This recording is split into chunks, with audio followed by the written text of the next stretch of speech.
आप सब लोगों का स्वागत है यहाँ पे। जैसा सब हम लोग जान रहे हैं कि मतदाता सूची पुनरीक्षण जो कार्यक्रम चल रहा था उसमें इनुमरेशन का प्रथम फेज जो है वो समाप्त हो गया।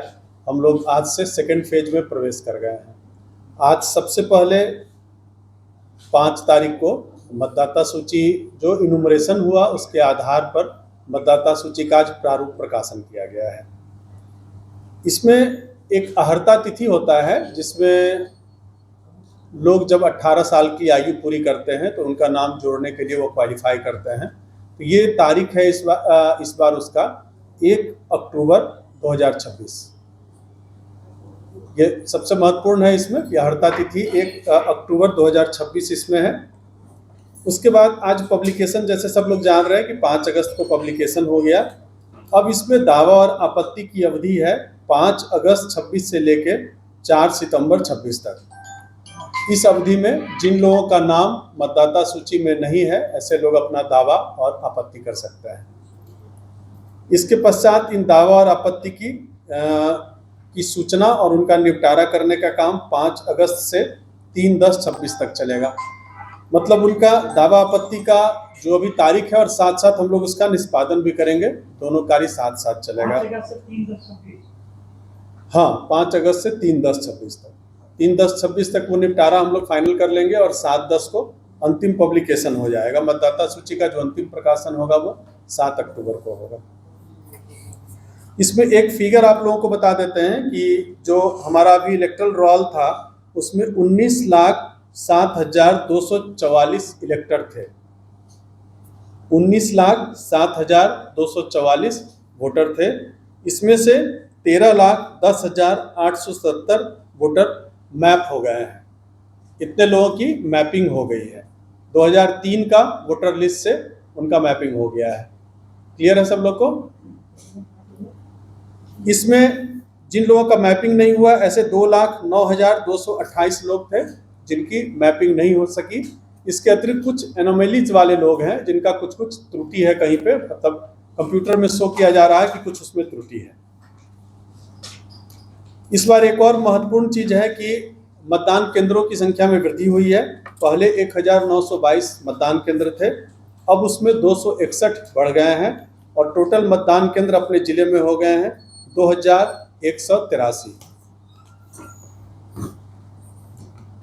और जो अभी हमारे पास फिगर आया है उसमें 66 थर्ड जेंडर के लोग भी इसमें अप्लाई किए थे फॉर्म के लिए, जिनका कि इसमें नाम आ गया है, वोटर लिस्ट में आ गया है। अब इसके पश्चात जो कार्य शुरू होगा वो सबसे उसमें महत्वपूर्ण कार्य होगा कि जो लोग 1 अक्टूबर को 18 साल की आयु पूरी कर रहे हैं वैसे लोग अपना नाम जोड़ने के लिए फॉर्म 6 में अप्लाई करेंगे। ये अप्लाई ऑफलाइन भी कर सकते हैं, ऑनलाइन भी कर सकते हैं। फॉर्म 6 जो है BLO के पास उपलब्ध है। उनका जो भी बूथ होगा उनके क्षेत्र का, उनके घर के आसपास का जो भी नियरेस्ट बूथ होगा वहाँ पे उनको फॉर्म 6 मिल जाएगा, जिसको भरकर जो भी युवा हैं या ऐसे भी कोई और व्यक्ति हैं जिनका नाम नहीं है मतदाता सूची में वो नाम जोड़ने के लिए अप्लाई करेंगे। और इसके लिए हम लोग एक तय किए हैं कि 8 अगस्त को और 9 अगस्त को सभी मतदान केंद्र पर दावा आपत्ति प्राप्त करने के लिए कैंप किया जाएगा। ये जो अभियान है इसका ये पहला कैंप होगा। इसके बाद 22/8 को और 23/8 को सेकंड कैंप सभी मतदान केंद्रों पर होगा।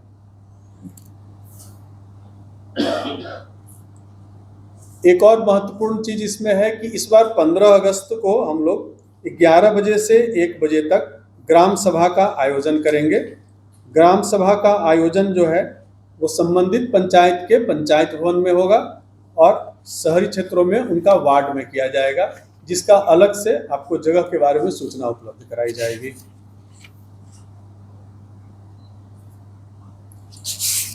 अब 25 अगस्त से 4 सितंबर तक BLO जो है होम टू रोल वेरिफिकेशन का कार्यक्रम करेंगे, जिस कार्यक्रम में वो देखेंगे कि जिनका प्रपत्र 6 जमा किया जा चुका है उनका नाम प्रारूप में पहले से दर्ज है या नहीं है, इसकी पूरी जांच करेंगे। फिर नजरी नक्शा से चेक करेंगे कि जो मतदान केंद्र है उसका क्षेत्र जो है उसी क्षेत्र के अंतर्गत वहाँ के लोग वोटर हैं या नहीं है। इस बार एक और ये प्रयास किया जा रहा है कि एक परिवार के सारे लोग एक मतदान केंद्र पर एक साथ हो जाएं, तो ये कार्य भी बीएलओ इस अवधि में करेंगे। इसके लिए 4/9 तक हर घर में बीएलओ जो है एक स्टिकर चिपकाएंगे, फैमिली टुगेदर, एक ऐसा चिपकाया जाएगा जिससे लोगों में अवेयरनेस आए और वो चेक कर लें कि पूरा परिवार उनका एक साथ है कि नहीं। अगर नहीं है तो उसको भी ठीक किया जाएगा। जैसा हम बताएं कि 7 अक्टूबर को अंतिम पब्लिकेशन होगा मतदाता सूची का। अब किसी भी व्यक्ति को अगर इस कार्य में दावा आपत्ति में कोई कठिनाई होगी तो हमारा जो हेल्पलाइन है 1950, इस पर वो संपर्क कर सकते हैं। इलेक्शन कमीशन का जो वेबसाइट है voters.eci.gov.in या मोबाइल ऐप है ECI नेट मोबाइल ऐप, इससे भी वो दावा आपत्ति भी कर सकते हैं और साथ ही साथ अपनी शिकायत भी दर्ज कर सकते हैं। इसके साथ एक और book A call with BLO की भी सुविधा दी गई है, बीएलओ से वो उससे बात कर सकते हैं।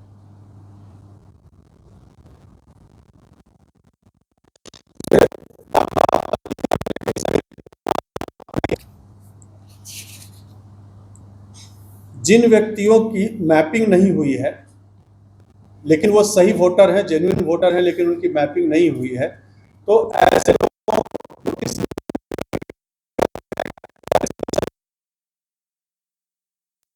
जिसको डाउनलोड करके उनको बीएलओ के द्वारा सर्व किया जाएगा और उसमें एक तिथि और स्थान निर्धारित किया जाएगा जिस तिथि पे आकर के वो अपना डॉक्यूमेंट, जो 12 प्रकार का डॉक्यूमेंट पहले बताया गया था, उसमें आधार कार्ड को छोड़कर शेष डॉक्यूमेंट के साथ अपना दावा प्रस्तुत करेंगे कि हमारा मैपिंग कर दिया जाए, हम जेन्युइन वोटर हैं।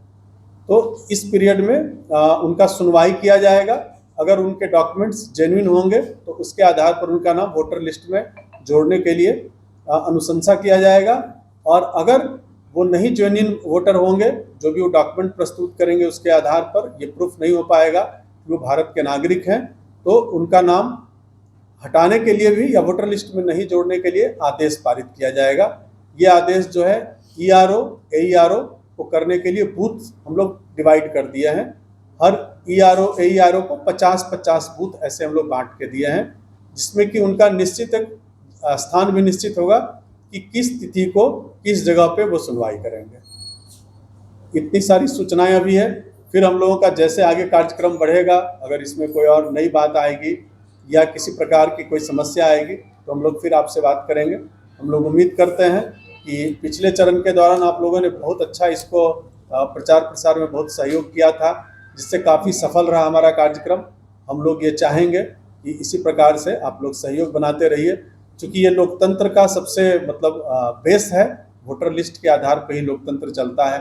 तो हमारा वोटर लिस्ट इतना साफ सुथरा होगा, इसमें सही लोग इसमें आ जाएं और जो भी गलत व्यक्ति है वो इससे हट जाएं, तो ये सबसे आवश्यक होगा। इसमें आप लोग इसका प्रकाशन इसका करेंगे, लोगों के बीच इससे प्रचार प्रसार होगा, यही हम लोग कामना करते हैं।